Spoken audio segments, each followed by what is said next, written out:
Di Rakerda ini saya minta jadikan apa yang saya sampaikan tadi sebagai navigasi untuk solidnya organisasi ini. Solid di dalam pengelolaan organisasi, solid juga dalam menuai prestasi.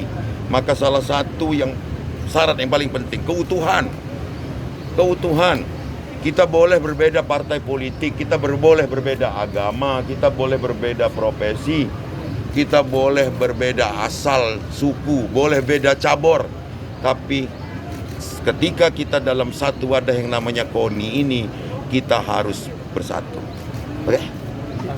Sejauh ini langkah-langkahnya gimana? Jangan kita mengejar kegembiraan semu. Mending kita apa adanya tapi milik kita. Kalau memang prestasinya harus bernilai sekian, kita harus bahagia karena itu orang kita. Jangan kita bahagia sebentar, uangnya pergi, rupanya milik daerah lain. Ya. Pak, atlet yang berprestasi kan pasti dapat bonus ya Pak ya dari Bapak. Terus. Nah, terus Pak untuk atlet Korwil yang tahun kemarin Pak, kenapa belum saya?